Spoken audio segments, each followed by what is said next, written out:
everyone. I am Lisa Avila, business strategist and coach, and today I am joined by Barb Gallagher, owner of Spiritual Silks. Hi, Barb. Hi, Lisa. Welcome. Thank you for being here. Thank you. It's my pleasure. Yeah, and we have another guest with us today. Who is this little one? Oh, this is my little guy, Luca. He Luca. he loves to be part of the show too. Okay, good. We always welcome another entrepreneur. So cute. So, let's just start off with how you got started with Spiritual Silks. Oh my goodness. So Spiritual Silks goes back to really a few things. My love for fabric and my love for color, my love for spiritual healing, for really being able to dig inside to your heart to understand what motivates us and makes us excited, and just my true love in wanting to help others live their authentic selves and to live a higher life of spirituality and creativity. So I've been Yes, for several years now. wonderful. And can you explain a little bit about the process or, yeah, how you do this? Because it's so interesting to me. Oh my goodness. So the process for for making the scarves.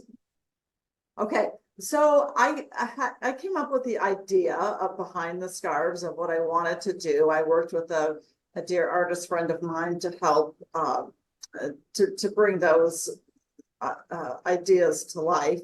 And then I went on I'm love to research and source, and I've fortunately have some contacts um, uh, overseas for manufacturing, and so I began with contacting various manufacturers, getting pricing, looking at various kinds of fabrics, looking at quality of print, colors, could they match, what was the deliverable about, how long would it take them to get here, what would my pricing be. So a lot of logistics like that, just as you would for any product. After a number of tries, I fortunately found somebody that I worked very closely with and was able to meet the criteria for printing and for delivery. And I went to work and had the scarves manufactured, and from there I had to design packaging, and the packaging actually took quite a bit of time as well, to develop the design, and then to of course there it was finding the right printing company that could print the packaging, and then all of the tags that go on the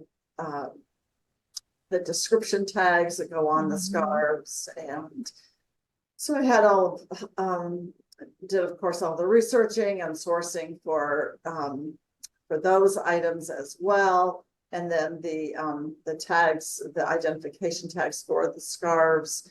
So it's actually, when I think about it, a lot of people involved, from the manufacturer to the printer to the graphic designer to I have the gal down in North Carolina that did the labels for me for the scarves. So, so that's really a good part of and bringing it all to life.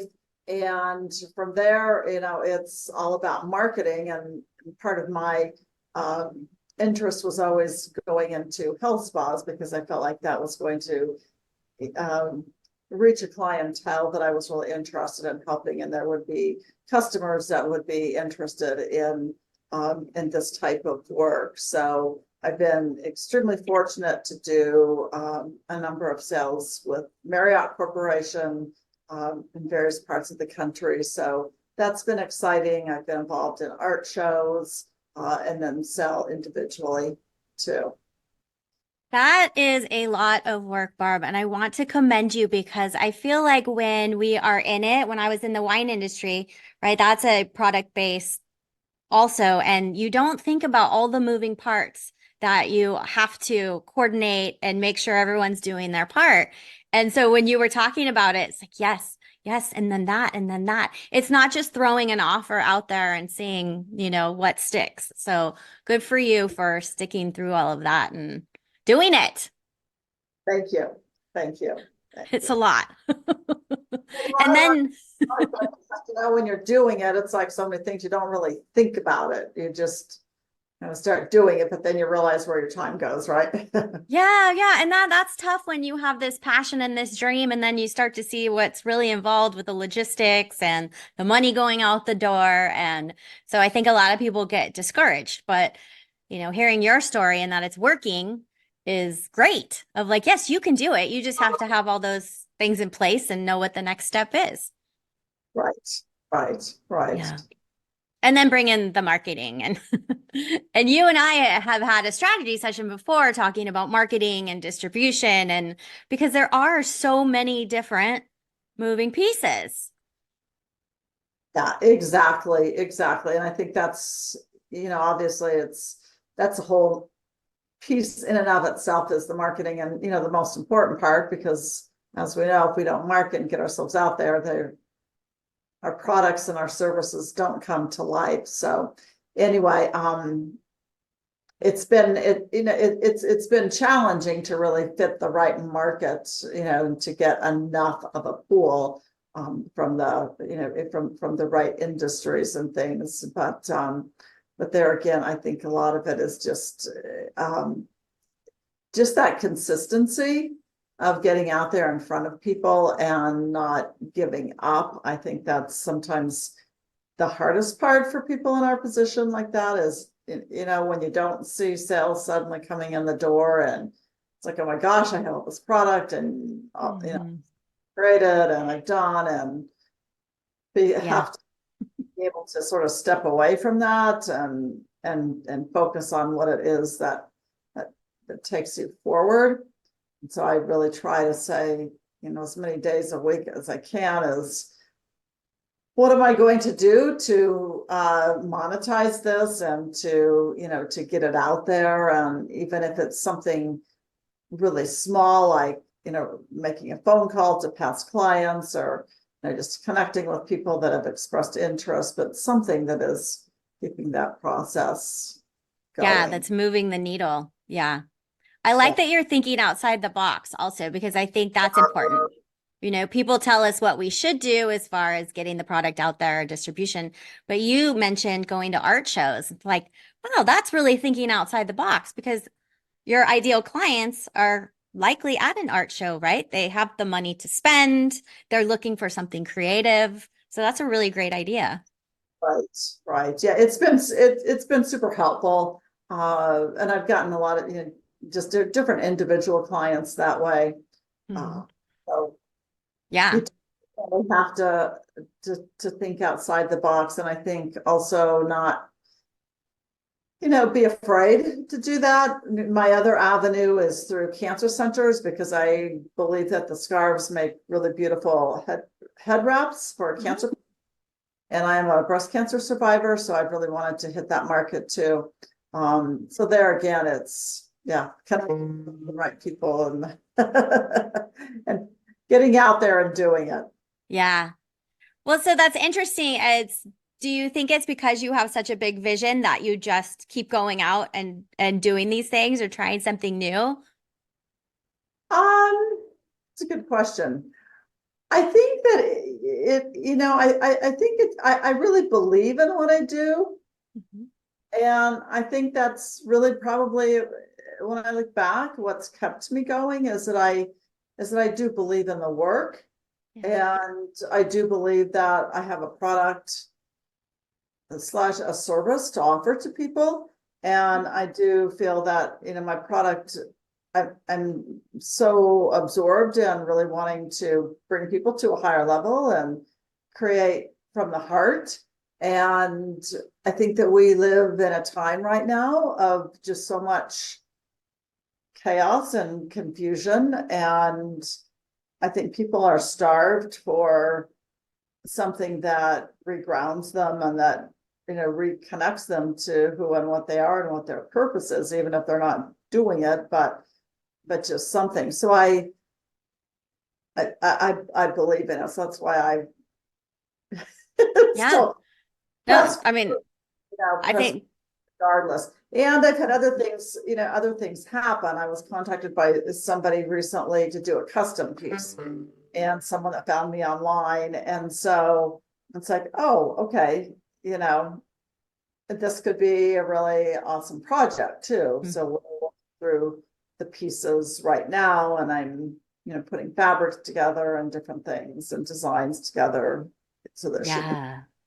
so. That's fantastic. And you're open to that as well of like, yeah, let's try this. But I have to tell everyone, you are just, I mean, obviously, but you are so creative. And, when I hear like, oh, well, I just look at the designs and look at the fabrics, I wouldn't even know where to start with that, right? That just like my strategy brain, it goes, ow. So I love how creative you are. Thank you. Thank you. Yeah. So let me ask, what would you tell a new entrepreneur who is considering starting, or maybe they have this big dream, but they aren't sure? What would you tell them? What advice would you give them? Um, I would say, first of all, if it's something that you really believe in, I think that everybody has tremendous ideas and tremendous gifts and talents. I think that um, there's something that I, learned from somebody, and it's do a test on what it is that you're interested in, and really figure out, is it something that a product that people need, and if you're fulfilling a need, and it fulfills your passion and you're happy doing it, I think that's super important. I think it's important to figure out how much time you have to give to it, and what are your visions for growth, because it's just super time consuming, and to do things to work independently if you still have a day job. Now, if you have the luxury of time and money and you don't have a day job, it's a different Well, story. But right.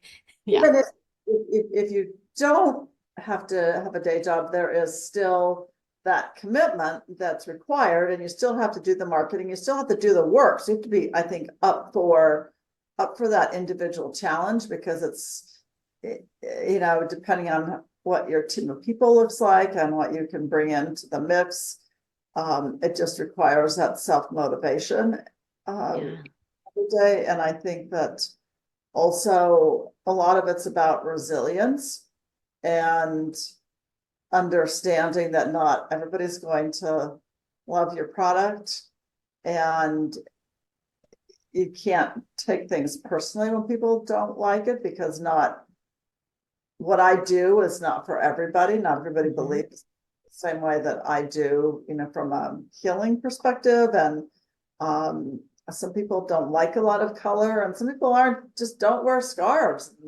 So some people, I can love your product, but I'm not a scarf person. Yeah. Yeah. It's just understanding that you have to really, I think, comes down to determining your market and figuring out who you're going to go to, and being super focused on who your customer is. Yeah. And don't worry about what just focus on what it is that you're working with and where your goals are. Because Yep. otherwise, too straddled with too many things, and you lose momentum. Yes. That's so true. Yeah.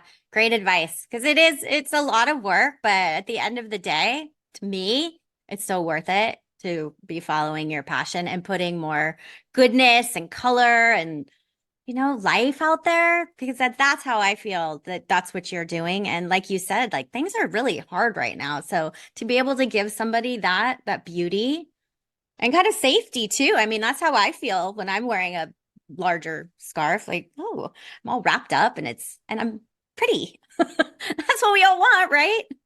Right. Exactly. Exactly. Yeah.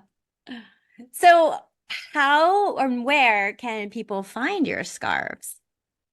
You can find them on my website. spiritualsilks.com.